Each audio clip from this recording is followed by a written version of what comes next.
हरिओम प्रिय दर्शकों, आप सबका स्वागत है हमारे YouTube चैनल पे। सर्वपित्र अमावस्या पर गलती से भी मत करना इन चीज़ों का दान, वरना फायदे की जगह होगा भारी नुकसान। नमस्कार भक्तों, राधे राधे। जय श्री कृष्णा, जय दादा पित्र महाराज। आपका हार्दिक स्वागत है प्रिय भक्तजनों। जैसा कि आप सभी को पता है कि इस समय पितृ पक्ष यानी श्राद्ध पक्ष का पावन पर्व चल रहा है और यह 16 दिनों तक चलता है। सनातन धर्म में श्राद्ध पक्ष के इन 16 दिनों का बड़ा ही विशेष महत्व होता है। ऐसे में हर साल भाद्रपद माह की पूर्णिमा तिथि से लेकर आश्विन माह की अमावस्या तिथि तक पितृ पक्ष यानी श्राद्ध पक्ष चलता है। वहीं इस साल 2025 में पितृपक्ष की शुरुआत 7 सितंबर रविवार से हुई थी और इसका समापन 21 सितंबर को सर्वपित्र अमावस्या के दिन होगा। और सर्वपित्र अमावस्या का दिन पितृपक्ष का आखिरी और बहुत ही महत्वपूर्ण दिन होता है। इस प्रकार जल्द ही पितृपक्ष का समापन होने वाला है और मित्रों, पितृपक्ष का जो यह समय होता है वह पूर्वजों को समर्पित होता है और यह पर्व साल में सिर्फ एक बार आता है। और इस समय लोग अपने पूर्वजों की आत्मा की शांति और मोक्ष प्रदान करने के लिए पितृ पक्ष में श्राद्ध तर्पण करते हैं और ब्राह्मणों को भोजन कराते हैं, जिससे पूर्वजों यानी पितरों की आत्मा को मुक्ति मिलने के साथ उन्हें मोक्ष की प्राप्ति हो सके। साथ ही श्राद्ध पक्ष का महत्व इसलिए भी बढ़ जाता है क्योंकि इस दौरान हमारे पूर्वज पितृलोक से धरती पर आते हैं और अपने वंशजों को सुख, शांति, समृद्धि और सुख संपत्ति का आशीर्वाद देते हैं। वहीं जो लोग पितृपक्ष में अपने पूर्वजों का श्राद्ध कर्म पिंडदान तर्पण करते हैं, उनको पितरों की असीम कृपा का आशीर्वाद प्राप्त होता है और पितृ खुश होते हैं, जिससे पितृ की कृपा से साधक की नहीं बल्कि पूरे घर परिवार की दिन रात चौगुनी तरक्की होती है। जी हाँ मित्रों, आपने सही सुना और हमारा शास्त्र भी कहता है कि जिस घर में पितरों का मान सम्मान होता है, उनकी पूजा पाठ की जाती है, जिस घर में पितरों का आशीर्वाद होता है और समय समय पर श्राद्ध तर्पण किया जाता है, उस घर में कभी किसी चीज की कमी नहीं होती है। वहीं जो साधक पितृपक्ष के दौरान या अन्य सामान्य दिनों में पितरों की पूजा नहीं करते हैं, श्राद्ध कर्म नहीं करते हैं, पिंडदान तर्पण नहीं करते हैं, उनको पूरे जीवन में कठिन समस्याओं का सामना करना पड़ता है। उनका जीवन दुखों से भर जाता है, हमेशा हर कार्य में असफलता मिलती है और उनकी आने वाली पीढ़ी को भयंकर पितृदोष का सामना करना पड़ता है। ऐसे में भक्तों, अब कुछ ही दिनों में सर्वपित्र अमावस्या के दिन पितृपक्ष का समापन हो जाएगा। और आप सभी को बता दें कि हिंदू धर्म में सर्वपित्र अमावस्या का विशेष महत्व है, क्योंकि इस दिन सभी पितरों को श्राद्ध और तर्पण के माध्यम से विदाई दी जाती है। साथ ही हर वर्ष आश्विन मास के कृष्ण पक्ष की अमावस्या तिथि को सर्वपित्र अमावस्या मनाई जाती है और यह दिन उन पितरों के लिए विशेष होता है जिनकी मृत्यु तिथि ज्ञात नहीं है या जिनका किसी कारणवश समय पर श्राद्ध नहीं किया गया है। इसलिए इसे सभी पितरों की अमावस्या कहा जाता है, क्योंकि इस दिन सभी पितरों का श्राद्ध तर्पण किया जाता है, जिससे पूर्वजों की आत्मा को शांति मिले और जीवन सुखमय हो जाए। लेकिन दोस्तों, आप सभी को बता दें कि इस बार साल 2025 की सर्वपित्र अमावस्या और भी खास मानी जा रही है, क्योंकि इसी दिन साल का दूसरा और अंतिम सूर्य ग्रहण भी पड़ रहा है। जी हाँ दोस्तों, आपने सही सुना। सर्वपित्र अमावस्या के दिन साल 2025 का आखिरी सूर्य ग्रहण लगने जा रहा है और ऐसा संयोग 100 साल बाद बना है, जब पितृपक्ष में चंद्र ग्रहण 7 सितंबर जिस दिन पितृपक्ष की शुरुआत हुई थी और सूर्य ग्रहण 21 सितंबर यानी सर्वपित्र अमावस्या यानी पितृपक्ष का आखिरी दिन होगा। यह एक दुर्लभ घटना है। ऐसे में दोस्तों, अब यह सवाल उठता है कि सर्वपित्र अमावस्या के दिन श्राद्ध किया जाएगा या नहीं किया जाएगा, श्राद्ध करना शुभ होगा या नहीं, क्योंकि भाई, जब तक आप पितरों का श्राद्ध कर्म पिंडदान तर्पण नहीं करेंगे तब तक आपके पूर्वजों को शांति नहीं मिलेगी, जिससे आपको आपके पूर्वजों का आशीर्वाद प्राप्त नहीं होगा और वह आपसे नाराज रहेंगे, जिससे आप जो भी काम करेंगे आपको उस कार्य में असफलता हासिल होगी। जब तक पितृ नाराज रहेंगे, इसके अलावा लोग अपने अपने पूर्वजों को खुश करने के लिए, पितृदोष से मुक्ति पाने के लिए सर्वपित्र अमावस्या के शुभ अवसर पर बड़ी बड़ी पूजा पाठ करते हैं, बड़े बड़े हवन करते हैं और ना जाने कितने ही तरह के उपाय करते हैं, तरह तरह की चीजों का दान करते हैं। लेकिन दोस्तों, शास्त्रों में कुछ ऐसी चीजों का वर्णन किया गया है जिन चीजों का दान सर्वपित्र अमावस्या के दिन भूलकर भी नहीं करना चाहिए, क्योंकि लोग अपने पूर्वजों को खुश करने के लिए, पितृदोष से मुक्त होने के लिए किसी भी चीज का दान कर देते हैं। वह यह नहीं देखते कि यह चीज दान करने से हमें लाभ होगा या हानि। तो ऐसे में मित्रों, आज की इस वीडियो में मैं आप सभी को बताऊंगी कि सर्वपित्र अमावस्या के दिन किन चीजों का दान नहीं करना चाहिए, जिससे आपको पता लग जाए कि किस चीज का दान नहीं करना चाहिए। नहीं तो आप अगर गलती चीजों का दान करेंगे तो आपको इसका लाभ नहीं देखने को मिलेगा, जिससे आपके पितरों को शांति नहीं मिलेगी और आपको जीवन में अशुभ परिणाम देखने को मिलेंगे। आप सुख सौभाग्य दुर्भाग्य में बदल जाएगा और आपका भाग्य और आर्थिक स्थिति पर भी इसका प्रभाव देखने को मिलेगा। ऐसे में भाइयों बहनों, इस वीडियो के माध्यम से मैं आप सभी को बताऊंगी कि 2025 की सर्वपित्र अमावस्या का आरंभ किस समय होगा, सर्वपित्र अमावस्या के दिन श्राद्ध किस समय करना शुभ रहेगा और इस दिन घर पर तर्पण कैसे करें। इसके अलावा यह भी जानेंगे कि सर्वपित्र अमावस्या के दिन सूर्य ग्रहण किस समय लगेगा और यह भारत में दिखेगा या नहीं दिखेगा, श्राद्ध कर्म किया जाएगा या नहीं किया जाएगा। साथ ही आप सभी को यह भी बताएंगे कि सर्वपित्र अमावस्या पर किन चीजों का दान गलती से भी नहीं करना चाहिए, वरना आप इन चीजों का दान करेंगे तो आपके खुश हुए पितृ भी आपसे नाराज हो जाएंगे और आप पाप के भागी बनेंगे। ऐसे में यह वीडियो आप सभी के लिए बहुत ही महत्वपूर्ण होने वाली है। इस वीडियो में आपको सर्वपित्र अमावस्या और सूर्य ग्रहण के बारे में संपूर्ण जानकारी मिलेगी। आपकी सभी तरह की कंफ्यूजन दूर हो जाएगी। लेकिन उससे पहले अगर आप चाहते हैं कि आप स्वस्थ रहें, आप और आपके समस्त परिवार पर पितरों यानी पूर्वजों का आशीर्वाद सदैव बना रहे, तो इस वीडियो को अपनी श्रद्धा भाव से एक लाइक जरूर करें और चैनल को सब्सक्राइब कर ले और कमेंट बॉक्स में श्रद्धा भाव सच्चे मन से जय दादा पितृ महाराज लिखकर अपने पूर्वजों के प्रति अपनी श्रद्धा जरूर प्रकट करें। साथ ही इस वीडियो को अपने दोस्तों, भाइयों, बहनों, बड़े बुजुर्गों के साथ जरूर शेयर करें ताकि उनको भी यह जानकारी पता लग सके और उनका भी भला हो सके। तो चलिए प्रिय भक्तजनों, सबसे पहले आप सभी को बताते हैं कि इस साल 2025 में सर्वपित्र अमावस्या का आरंभ किस समय होगा और इस दिन श्राद्ध तर्पण करने का शुभ समय क्या है। तो प्रिय भक्तों, इस साल 2025 में आश्विन मास के कृष्ण पक्ष की अमावस्या तिथि का आरंभ 21 सितंबर रविवार को सुबह 12:16 पर होगा और इसका समापन 22 सितंबर को सुबह 1:23 पर होगा। ऐसे में भाइयों बहनों, उदया तिथि के अनुसार 21 सितंबर 2025 को सर्वपित्र अमावस्या मनाई जाएगी। आइए अब आपको बताते हैं कि सर्वपित्र अमावस्या पर श्राद्ध करने के शुभ समय क्या है। तो भक्तों, सर्वपित्र अमावस्या पर कुतुब मुहूर्त 11:50 से लेकर 12:38 तक रहेगा और इसकी अवधि 49 मिनट की होगी। वहीं रोहिणी मुहूर्त 12:38 से लेकर 1:27 तक है और इसकी अवधि भी 49 मिनट की है।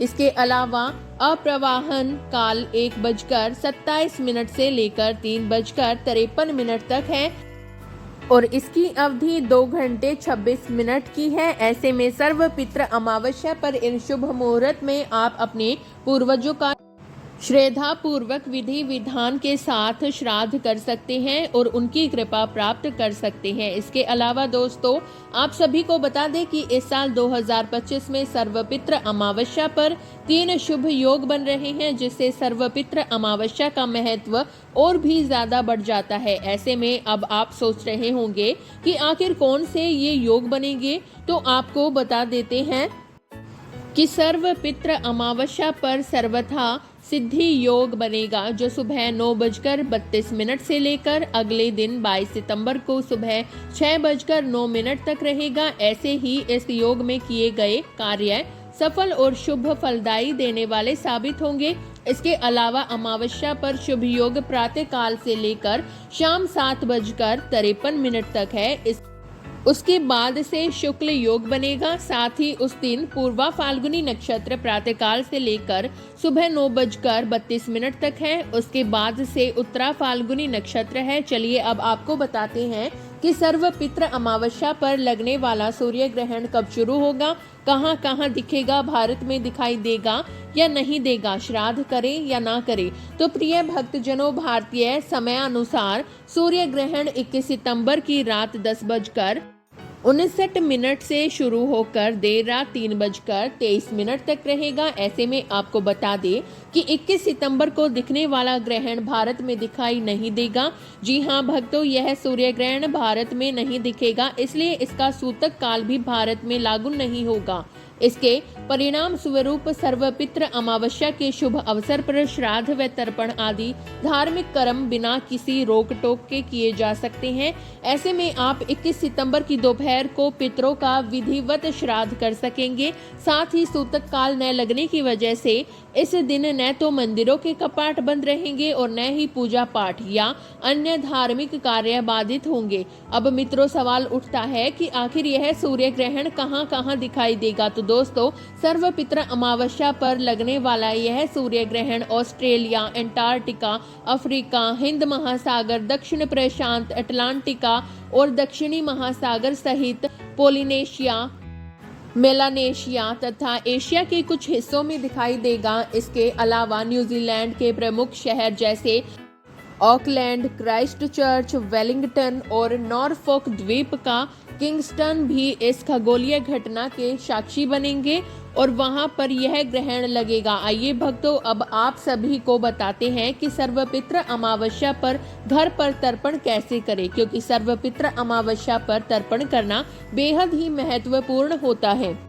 तो इसके लिए सर्वपित्र अमावस्या पर प्रातः जल्दी उठकर स्नान कर ले और पूरे दिन के लिए संकल्प ले, साफ स्वच्छ वस्त्र धारण करें। फिर सूर्य देव को अर्घ्य देकर देवी देवताओं की श्रद्धा पूर्वक विधि विधान के साथ पूजा करें। इसके बाद दोपहर करीब 12 बजे दक्षिण दिशा की ओर मुख करके घुटनों को जमीन पर टिकाकर बैठे। फिर तांबे के लोटे में जौ, तिल, चावल, गाय का कच्चा दूध, सफेद फूल, गंगा जल, पानी मिलाकर रखें। साथ ही कुशा हाथ में लेकर अंगूठे के माध्यम से जल अर्पित करें।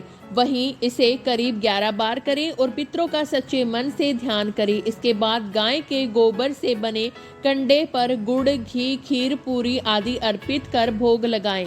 साथ ही जल लेकर अंगूठे से पितरों को अर्पित करें। इसके अलावा भोजन का अंश गाय, कुत्ते, कौवे, चींटी और देवताओं के लिए अलग अलग निकालें। फिर अंत में दान और दक्षिणा दें तथा जरूरतमंदों को भोजन कराएं, लेकिन आपको शुद्धता का विशेष रूप से ध्यान रखना है, नहीं तो इसका परिणाम अशुभ होगा। तो प्रिय भक्तजनों, उम्मीद करती हूँ कि अब तक मैंने जो आपको बताया है वह आपको समझ में आ गया होगा। फिर भी आपको कोई बात समझ में नहीं आई तो आप हमें कमेंट बॉक्स में पूछ सकते हैं। चलिए अब आपको बताते हैं कि सर्वपित्र अमावस्या पर किन चीजों का दान गलती से भी नहीं करना चाहिए, जिससे खुश हुए पितृ भी नाराज हो जाते हैं। लेकिन अगर अभी तक आपने इस वीडियो को लाइक नहीं किया है तो इस वीडियो को एक लाइक जरूर करें और चैनल को सब्सक्राइब कर लें। पहली चीज, लोहे की वस्तु। मित्रों, सर्वपित्र अमावस्या पर लोहे का दान करना अशुभ माना गया है, क्योंकि लोहे को कठोर और नकारात्मक ऊर्जा से जुड़ा हुआ धातु कहा जाता है। साथ ही लोहे को भगवान शनि की धातु माना जाता है। ऐसे में पितृ तर्पण के समय जिन वस्तुओं का दान किया जाता है उनका उद्देश्य पितरों की आत्मा को शांति और तृप्ति प्रदान करना होता है। परंतु लोहे का दान करने से पितृ अशांत हो सकते हैं और उनकी कृपा प्राप्त नहीं होती है, जिससे साधक को भी अशांति का सामना करना पड़ता है। इसके अलावा शास्त्रों में लोहे की वस्तुओं को राहु और शनि ग्रह से संबंधित माना गया है, जो दान में पितरों को प्रसन्न करने के स्थान पर उल्टा नाराज कर सकते हैं। ऐसे में दोस्तों, सर्वपित्र अमावस्या पर लोहे की किसी भी चीज का दान ना करें और ना ही लोहे की चीज खरीदें। ऐसा करना ही आपके लिए शुभ नहीं होगा। काले रंग के कपड़े। प्रिय भक्तजनों, आप में से कई भक्तजन को पता भी नहीं होगा कि काले रंग को शास्त्रों में अशुभ माना गया है, क्योंकि काला रंग नकारात्मकता और अशुभता का प्रतीक माना जाता है। साथ ही सर्वपित्र अमावस्या पर जब हम पितरों की आत्मा की शांति और मोक्ष के लिए दान करते हैं तो काले कपड़े देना उनके प्रति उचित नहीं होता है। वहीं यह रंग शनि और तामसिक प्रवृत्ति से जुड़ा माना गया है। है।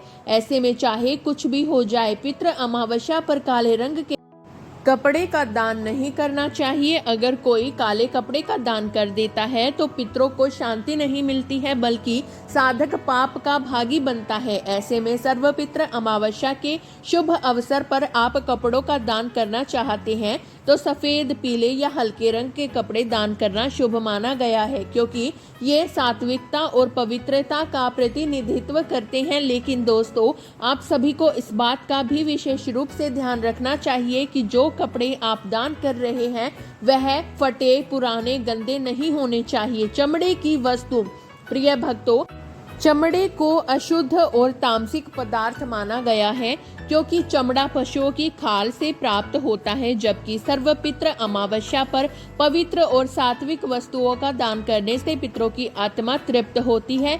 ऐसे में यदि कोई चमड़े की बनाई वस्तु जैसे बेल्ट, जूते, थैली आदि का दान करता है तो यह अपवित्र माना जाता है, क्योंकि चमड़ा हिंसा से जुड़ा हुआ है, क्योंकि यह पशुओं की खाल से तैयार होता है। ऐसे में अगर आप इसका दान करेंगे तो आपको इसका फल प्राप्त नहीं होगा, बल्कि आपको पितृ दोष का सामना करना पड़ सकता है और ऐसा करना पितरों का अपमान होगा। इसलिए इस बात का विशेष रूप से ध्यान रखें। चौथी चीज है नमक। प्रिय भक्तों, नमक भोजन में स्वाद बढ़ाने के लिए उपयोग होता है। ऐसे में कई साधक सोचते हैं कि हम तो सर्वपित्र अमावस्या पर अपने पूर्वजों की शांति के लिए नमक का दान करेंगे, लेकिन आप सभी को बता दें कि सर्वपित्र अमावस्या के दिन इसका दान करना अशुभ माना गया है, क्योंकि नमक को चंचल और अस्थिरता का प्रतीक बताया गया है।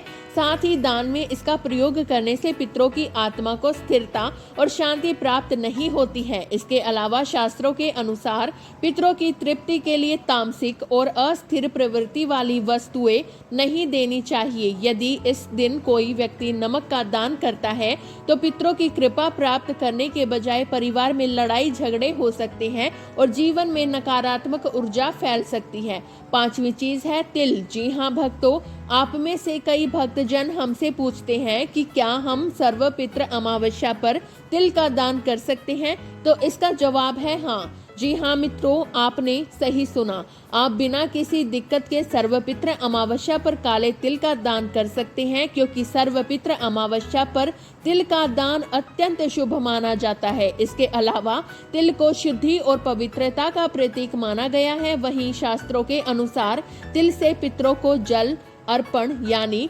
तर्पण करने से उनकी आत्मा को शांति और तृप्ति मिलती है। साथ ही तिल का दान करने से पितृदोष का निवारण होता है और घर परिवार पर संकट कम होते हैं और आपके जीवन में होने वाली घटनाएं भी पितरों की कृपा से टल जाती हैं। लेकिन आपको इस बात का ध्यान रखना चाहिए कि सर्वपित्र अमावस्या पर काले तिल का दान करें, ना कि सफेद तिल का। सफेद तिल का दान अशुभ होता है। नंबर 6, चावल। दोस्तों, चावल को सात्विक आहार का मुख्य अंश माना गया है और इसका दान पितरों के लिए विशेष फलदायी होता है, क्योंकि दोस्तों पूजा पाठ में चावल का प्रयोग विशेष रूप से किया जाता है। ऐसे में शास्त्रों में उल्लेख है कि चावल का दान करने से पितरों की आत्मा को संतोष मिलता है और वे प्रसन्न होकर आपके वंशजों को आशीर्वाद देते हैं। ऐसे में जो भी व्यक्ति सच्चे मन के साथ सर्वपित्र अमावस्या पर चावल का दान करता है, उसके घर में अन्न की कभी कमी नहीं होती है और उसको मां अन्नपूर्णा की भी विशेष कृपा प्राप्त होती है, जिससे घर परिवार में सुख समृद्धि बनी रहती है। लेकिन इस बात का ध्यान रखें कि आप जो चावल ले रहे हैं वह पूर्ण रूप से शुद्ध होने चाहिए और अखंडित यानी बिना टूटे हुए होने चाहिए। नंबर 7, मसूर दाल। प्रिय भक्तजनों, हिंदू धर्म में आने वाले पर्व त्योहारों पर मसूर की दाल को तामसिक और अशुभ दाल माना गया है। शास्त्रों में बताया गया है कि यह दाल पितरों को अर्पण करने योग्य नहीं है, क्योंकि इससे आत्मा को शांति नहीं मिलती है। साथ ही मसूर दाल को राहु और शनि ग्रह से संबंधित माना गया है, जो बाधा, कष्ट और अशांति के कारक होते हैं। ऐसे में यदि कोई व्यक्ति पितृ अमावस्या पर मसूर की दाल का दान करता है तो पितरों की तृप्ति होने के बजाय वे असंतुष्ट हो सकते हैं और वंशजों पर पितृ दोष का प्रभाव और बढ़ सकता है। इस कारण घर परिवार में कलेश, रोग और दरिद्रता जैसी समस्याएं आ सकती है और कहा जाता है कि जिस घर में दरिद्रता रहती है उस घर में माता लक्ष्मी का वास नहीं होता, जिससे दोस्तों व्यक्ति की आर्थिक स्थिति और भाग्य दोनों ही कमजोर रहते हैं। नंबर 8, तेल। प्रिय भक्तों, तेल विशेषकर सरसों के तेल का दान पितृ अमावस्या पर वर्जित माना गया है, क्योंकि तेल को ग्रहणशील और नकारात्मक ऊर्जा का वाहक माना गया है और यह बात आप जानते भी होंगे। ऐसे में इसका दान अगर आप सर्वपितृ अमावस्या पर करते हैं तो ऐसा करना आपकी यह बड़ी गलती हो सकती है, जिससे आप पितरों की कृपा से वंचित रह सकते हैं और आपको जीवन में अशुभ परिणाम देखने को मिलेंगे। वहीं आपके बने बनाए कार्य भी बिगड़ सकते हैं। नंबर 9, जूते चप्पल। जी हाँ भक्तों, जूते चप्पल को अपवित्र और अशुद्ध वस्तु माना गया है, क्योंकि ये पैरों से जुड़ी होती है और शास्त्रों के अनुसार पैरों की वस्तुएं दान करना पितरों के प्रति अनादर के समान है। ऐसा करना उनका अपमान होता है और कहा जाता है कि जिस घर में पितरों का मान सम्मान नहीं होता है उस परिवार का कभी कल्याण नहीं होता है। इसलिए सर्वपितृ अमावस्या पर इसका दान करने से बचे और इस दिन श्रद्धा पूर्वक विधि विधान के साथ पितरों का श्राद्ध तर्पण आदि करें, जिससे आपको पितरों के साथ साथ भगवान श्री हरि विष्णु की भी विशेष कृपा प्राप्त होगी। नंबर 10, नुकीली वस्तुएं। दोस्तों, सर्वपितृ अमावस्या पर चाकू, कैंची, छुरी या किसी भी प्रकार की धारदार वस्तु का दान करना मना है, क्योंकि धारदार वस्तुएं हिंसा, कटाव और कलह का प्रतीक मानी जाती हैं। ऐसे में सर्वपितृ अमावस्या का उद्देश्य पितरों की आत्मा को शांति और तृप्ति देना होता है, न कि अशांति या विभाजन का संकेत देना। ऐसे में यदि कोई व्यक्ति इन वस्तुओं का दान करता है तो परिवार में झगड़े, मानसिक तनाव और पितृ दोष बढ़ने की संभावना होती है। साथ ही ऐसा करने से घर में नकारात्मक ऊर्जा का वास बढ़ता है, जिससे घर परिवार में और रिश्तों में कड़वाहट उत्पन्न होगी और कलह कलेश का माहौल बन सकता है। ऐसे में इस बात का ध्यान रखें। तो प्रिय भक्तों, ये थी वह चीजें जिनका दान सर्वपितृ अमावस्या पर नहीं करना चाहिए, वरना आपके पितृ खुश होने की बजाय रुष्ट हो सकते हैं और आपके घर में कंगाली छा सकती है। अगर भाइयों बहनों जानकारी अच्छी लगी हो तो इस वीडियो को एक लाइक जरूर करें और आपके अपने चैनल को सब्सक्राइब करना ना भूलें, ताकि आपको हमारी आने वाली हर एक नई वीडियो का नोटिफिकेशन आपको सबसे पहले मिल जाए। साथ ही इस वीडियो को अपने प्रियजनों, अपने मित्रों के साथ साझा जरूर करें। तो मिलते हैं अगली ऐसी ही दिलचस्प वीडियो के साथ। धन्यवाद दोस्तों।